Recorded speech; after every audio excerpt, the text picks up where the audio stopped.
Hello everyone, मैं हूं doctor Surabhi Solanki और आप देख रहे हैं मेरा चैनल डॉक्टर सुरभि की प्रेगनेंसी टिप्स।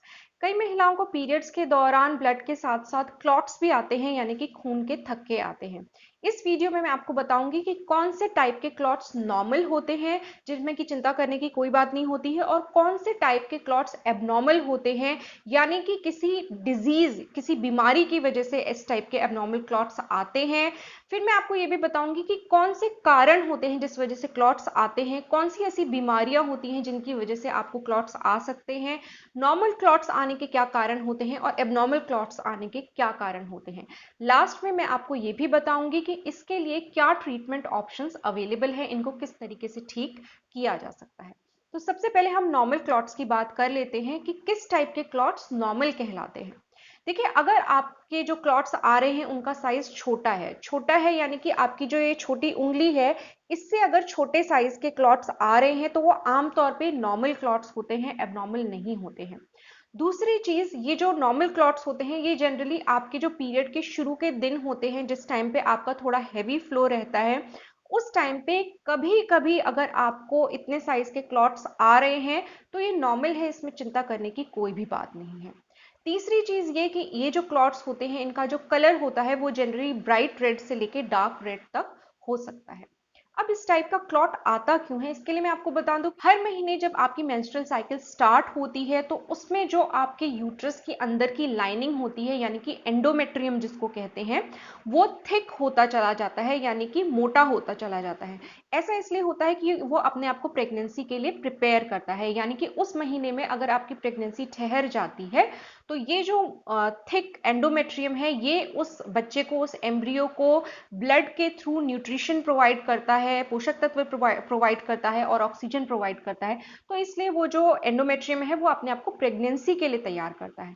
जिस महीने में प्रेगनेंसी नहीं होती है तो कुछ हार्मोनल ट्रिगर्स ऐसे होते हैं आपकी बॉडी में जिसकी वजह से वो जो एंडोमेट्रियम का साइज काफी बढ़ गया था, मोटा हो गया था, वो झड़ जाता है अपने आप, और उसमें आपके पीरियड के फॉर्म में वो निकल जाता है, यानी कि उसमें ब्लड, म्यूकस और जो टिश्यू होता है एंडोमेट्रियल जो थिक हुआ होता है, वो सब आपका पीरियड के टाइम पे निकल जाता है। अब जब आपका पीरियड आ रहा होता है तो जो ब्लड निकलता है और जो शेडिंग होती है एंडोमेट्रियम की, वो थोड़ी देर को आपके यूट्रस के निचले हिस्से में थोड़ी उसकी पूलिंग हो जाती है। साथ ही एक सब्सटेंस ऐसा होता है जो रिलीज होता है, जिनको कि एंटी कोएगुलेंट्स कहते हैं। ये उस ब्लड को, उस टिश्यू को जो कि काफी गाढ़ा होता है, थक्कों के फॉर्म में होता है, उसको पतला कर देते हैं। फिर वो आसानी से जो पतला ब्लड होता है वो एक्सपेल आउट हो जाता है आपकी बॉडी में से, आपके वेजाइना के थ्रू, आपके पीरियड के फॉर्म में। कभी अगर ऐसा होता है कि आपको ब्लड ज्यादा आ रहा है तो वो जो एंटीकोएगुलेंट होता है वो कम पड़ जाता है, यानी कि उतने सारे गाढ़े ब्लड को पतला करने के लिए वो काफी नहीं रहता है। इस वजह से कुछ क्लॉट्स आपके पीरियड्स के साथ भी निकल जाते हैं। तो इसलिए ऐसा होता है कि अगर आपको थोड़ी सी हैवी ब्लीडिंग हो रही है तो साथ में क्लॉट्स आ जाते हैं। क्लॉट्स जनरली तभी आते हैं जब आपको ब्लीडिंग थोड़ी हैवी हो रही होती है। तो इसमें चिंता की कोई भी बात नहीं होती है। अगर ये क्लॉट्स ज़्यादा बड़े नहीं हैं और केवल कभी कभार आ रहे हैं आपके पीरियड के शुरू के दिनों में, तो इसमें घबराने की, चिंता करने की कोई भी बात नहीं है। अब एबनॉर्मल क्लॉट्स जो होते हैं, यानी कि जो आपकी ये छोटी उंगली है इससे बड़े साइज के क्लॉट्स अगर आपको आ रहे हैं, साथ में जनरली अगर आपको पेन भी हो रहा है काफी आपके यूट्रस में, तो इसमें कई तरीके की बीमारियां हो सकती हैं जिनकी वजह से इस तरीके के क्लॉट्स आ रहे होते हैं। सबसे पहले हम ऐसी बीमारियों की बात कर लेते हैं जो कि हार्मोनल इम्बैलेंस के साथ जुड़ी हुई होती हैं। इनमें सबसे मुख्य है, एक तो आपकी थायराइड हार्मोन की अगर कोई एबनॉर्मेलिटी है आपकी बॉडी के अंदर, कोई थायराइड डिसऑर्डर है जिसकी वजह से थायराइड हार्मोन्स के जो लेवल्स हैं वो एबनॉर्मल हैं आपकी बॉडी में, तो आपको हैवी ब्लीडिंग हो सकती है। यहाँ में कई महिलाओं को कंफ्यूजन होता है कि आखिर हैवी ब्लीडिंग कितनी होती है और नॉर्मल ब्लीडिंग कितनी होती है। तो देखिए, हैवी ब्लीडिंग हम तभी कहते हैं जब 2 घंटे के अंदर आपका एक पैड अगर फुल हो जा रहा है और इस तरीके से कुछ घंटे तक आपको ब्लीडिंग हो रही है, तो इस टाइप की ब्लीडिंग को हैवी ब्लीडिंग माना जाता है। ऐसे में आपको अपने डॉक्टर के पास जाके जरूर दिखाना चाहिए। तो अब एक तो थायराइड हार्मोन के इम्बैलेंस की वजह से आपको एबनॉर्मल ब्लीडिंग और क्लॉट्स आ सकते हैं। दूसरी बीमारी जो कि काफी कॉमन है जिसकी वजह से आपको हैवी ब्लीडिंग क्लॉट्स के साथ आ सकती है, वो है पीसीओडी। पीसीओडी यानी कि पॉलिसिस्टिक ओवेरियन डिजीज। इस बीमारी में क्या होता है कि आपका पीरियड टाइम से नहीं आता है, आपके दिन चढ़ जाते हैं, देर से आपका पीरियड आता है, और जब आता है तब आपको हैवी फ्लो होता है। ऐसा इसलिए होता है क्योंकि पीसीओडी के केस में क्या होता है कि जो एंडोमेट्रियम लाइनिंग होती है, यूट्राइन लाइनिंग होती है, वो मोटी होती चली जाती है, और कुछ हार्मोनल डिसऑर्डर बॉडी में ऐसे होते हैं जिसकी वजह से वो पीरियड्स आपके आ नहीं पाते हैं।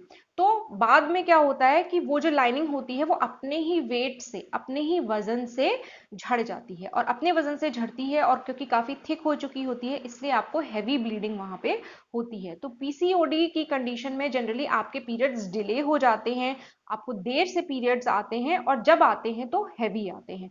इस टाइप की प्रॉब्लम के साथ जनरली क्या होता है कि ओव्यूलेशन नहीं हो रहा होता है, अंडा नहीं बन रहा होता है, और ऐसी महिलाओं में प्रेग्नेंट होने में भी काफ़ी दिक्कत आती है, क्योंकि एग नहीं बनेगा तो प्रेगनेंसी वहाँ पे नहीं हो पाएगी। तो इस तरीके से एक कारण पीसीओडी का भी होता है। तो ये तो कुछ हार्मोनल डिसऑर्डर्स हो गए जिसकी वजह से कि आपको क्लॉट्स आ सकते हैं। एक और कारण जो होता है इस तरीके की हैवी ब्लीडिंग और क्लॉट्स के साथ आने का, वो ये है कि अगर आप प्रेगनेंसी प्लान कर रही हैं और आपका पीरियड जो था वो थोड़ा डिले हो गया था, और फिर एकदम से आपको इस तरीके का हैवी ब्लीडिंग होने लग गई, क्लॉट्स के साथ बड़े बड़े क्लॉट्स आ रहे हैं, तो ये भी हो सकता है कि शायद आपका मिसकैरेज हुआ हो, यानी कि आपकी प्रेगनेंसी ठहर गई हो और उसके बाद जो है ब्लीडिंग अगर स्टार्ट हो गई है, तो ये मिसकैरेज को भी इंडिकेट करता है। इसके अलावा भी कई बीमारियां होती है जिनमें कि क्लॉट्स आपके आ सकते हैं, और आपको डॉक्टर से कंसल्ट करना वहाँ पे ज़रूरी होता है। सबसे पहले हम बात कर लेते हैं फाइब्रॉइड्स की। फाइब्रॉइड्स जो होते हैं, जिसको आम भाषा में आप बच्चेदानी के अंदर गांठ बन गई कहा जाता है, ये फाइब्रॉइड्स अगर आपके यूट्रस के अंदर होते हैं तब भी देखा गया है कि महिलाओं में थोड़ी हैवी ब्लीडिंग हो सकती है और साथ में बड़े बड़े क्लॉट्स आ सकते हैं।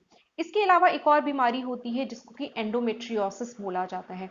एंडोमेट्रियोसिस जो होती है बीमारी, उसमें क्या होता है, आपकी जो यूट्राइन लाइनिंग होती है, एंडोमेट्रियम होती है, वो आपके यूट्रस के अलावा और भी जगहों पर डेवलप होने लग जाती है, जैसे कि आपकी ओवरीज के ऊपर डेवलप हो सकती है, आपकी फेलोपियन ट्यूब में डेवलप हो सकती है, या फिर आपके और किसी पेल्विक ऑर्गन में डेवलप हो सकती है। तो इसमें क्या होता है, जनरली एंडोमेट्रियोसिस की कंडीशन में महिलाओं को पीरियड के टाइम पे बहुत ज़्यादा पेन होता है, असहनीय पेन हो सकता है इसमें, साथ में हैवी ब्लीडिंग हो सकती है, और क्लॉट्स भी आ सकते हैं। एंडोमेट्रियोसिस की बीमारी के साथ कई बार इनफर्टिलिटी भी जुड़ी हुई होती है, यानी कि बच्चा कंसीव नहीं हो पा रहा होता है, उसमें काफ़ी दिक्कत आती है।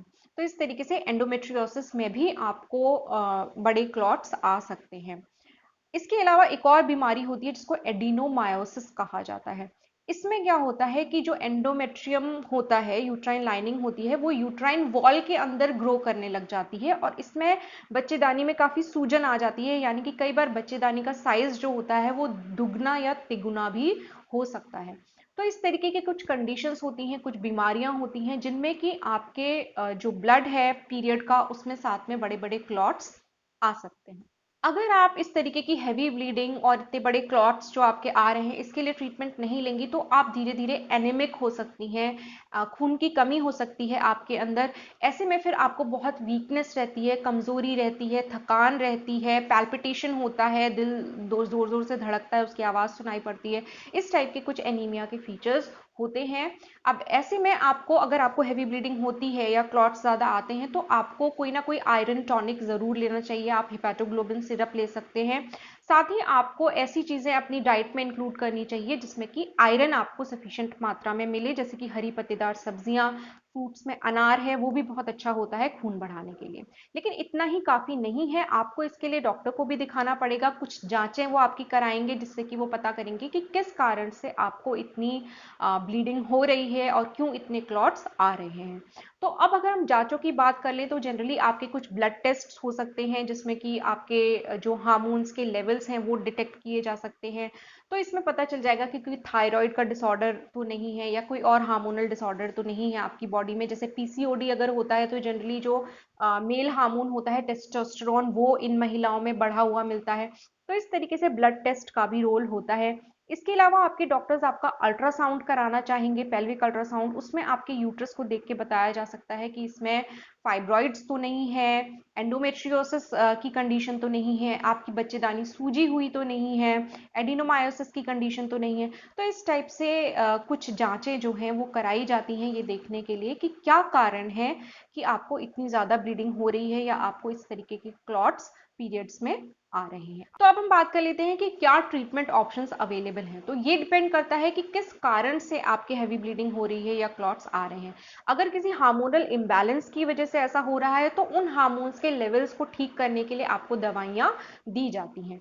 अगर कारण आपके फाइब्रॉइड्स हैं, एंडोमेट्रियोसिस है या एडिनोमायोसिस है, तो उस हिसाब से आपको ट्रीटमेंट दिया जाता है।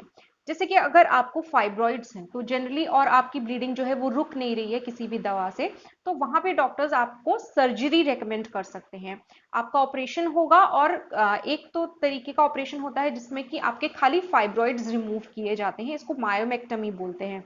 तो खाली फाइब्रॉइड्स आपके रिमूव कर दिए जाएंगे। लेकिन कई बार ऐसा होता है, कई महिलाओं का इससे भी मैनेज नहीं हो पा रहा होता है या ज्यादा ही ब्लीडिंग हो रही होती है, तो फिर डॉक्टर आपको हिस्टेरेक्टोमी सजेस्ट करते हैं, यानी कि यूट्रस को रिमूव कर दिया जाता है। ये तभी आप करा सकते हैं अगर आपको आगे और बच्चे नहीं चाहिए, आपकी फैमिली कंप्लीट है और आपको बहुत प्रॉब्लम हो रही है हैवी ब्लीडिंग की वजह से, बहुत ज़्यादा वीकनेस, बहुत ज़्यादा एनीमिक आप हो गई हैं और ये किसी तरीके से भी कंट्रोल नहीं हो रहा है, तो जनरली आपकी जो यूट्रस है, बच्चेदानी है, वो रिमूव कर दी जाती है। तो इस तरीके के कुछ ट्रीटमेंट ऑप्शंस होते हैं। बहुत ज़्यादा डिटेल में सब कुछ तो मैं आपको इस वीडियो में अकेले नहीं बता सकती, वीडियो काफ़ी लंबा हो जाएगा। लेकिन हाँ, जो मेन मेन बातें हैं वो मैंने आपको ज़रूर बताई हैं इस वीडियो में। अगर आपके साथ भी ऐसा है तो आपको ट्रीटमेंट लेने की ज़रूरत है।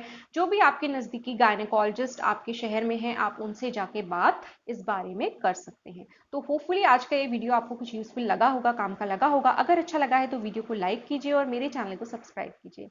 मेरे चैनल को सपोर्ट करने का एक और तरीका है, आपको ब्लू ज्वाइन बटन प्रेस करके चैनल के मेंबर बन सकते हैं। गोल्ड मेंबरशिप ज़्यादा एक्सपेंसिव नहीं है, खाली 59 रुपीज़ पर मंथ उसका चार्ज होता है, तो आप इस तरीके से भी चैनल को सपोर्ट कर सकते हैं।